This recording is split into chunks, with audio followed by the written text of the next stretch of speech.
বন্ধু, ভালোবাসা নিয়ে দুইটা লাইন বলো। দুইটা লাইন বলবো। আসলে সবচেয়ে বেশি ভালোবাসে ধরতে গেলে ছেলেরা। মেয়েরা খুবই সীমিত কম ভালোবাসে। 100%-এর মধ্যে 50% মেয়েরা ভালোবাসে, বেশি ভালোবাসে না, কম।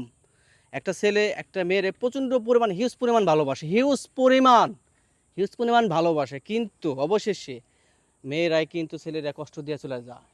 ভালোবাসা প্রথম থাকে এরকম আঠার মতন থাকে, তারপরে মনে করো যে আস্তে আস্তে আস্তে আস্তে এরকম এরকম এরকম হয়ে যায়।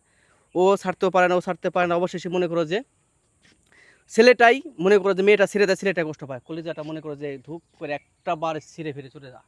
কিন্তু অবশ্যই দেখবে যে সংসার সব কিছুই করতেছে মেয়ে, ভালো একটা ছেলে পাইছে, তোমারে সোনা জাদু ময়না পাখি সব কিছু বলে, তোমার ছেড়ে যাবো না, তোমার তোমার না পাইলে মরে যাবো, হ্যান্ড করবো। দেখো দিন শেষে কিন্তু ছেলে থেকে যায়, কিন্তু মেয়ে কিন্তু চলে যায়। ভালো একটা ছেলে পায়, ভালো একটা বাড়ি পায়, সব কিছু চিন্তা ভাবনা করে কিন্তু চলে যায়, কিন্তু এটা কিন্তু সুখ না। তুমি যারে তুমি স্বপ্ন দেখাইছো, যারে তুমি ভালোবাসা দেখাইছো, যারে তুমি আশা দেখাইছো, তারে তুমি সব কিছু দেখায় তুমি চলে গেছো, কিন্তু তুমি তুমি সুখের আছো, কিন্তু ওই সুখ তোমার চিরস্থায়ীভাবে হবে না। কেন? কারণ তুমি একজনের কষ্ট দিচ্ছ। আসলে এই কষ্ট দিয়ে কাউ কি কোনোদিন সুখে থাকতে পারে না।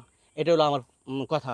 আর দ্বিতীয় কথা হচ্ছে, মানুষ ভালোবাসে, ভালোবাসার স্বপ্ন দেখে, ভালোবাসার স্বপ্ন দেখায়, ভালোবাসার জাল ছোট ছোট করে জাল বোনায়, সেই কষ্ট মনে করো যে নিয়ে একটা মেয়ে সিনেমিনি খেলে। কিন্তু প্রত্যেকটা মানুষই দেখবা যে একটা ছেলে প্রচণ্ড হিউজ পরিমাণ একটা মেয়েরে ভালোবাসে, ভালোবাসা কিন্তু পরিমাণ কিন্তু ছেলেরাই বেশি দিতে পারবে, ছেলেরাই কিন্তু বেশি পাগল হয়, মেয়েরা কিন্তু পাগল হয় না। সবচেয়ে বেশি তুমি ইয়া করে দেখবে যে বেশি অতিরিক্ত বেশি ছেলেরা পাগল হয়, তখন কি ছেলেরা অতিরিক্ত ভালোবাসে, মন থেকে ভালোবাসে। এই পাবনাইতে সারা পয়সা কবে তুই?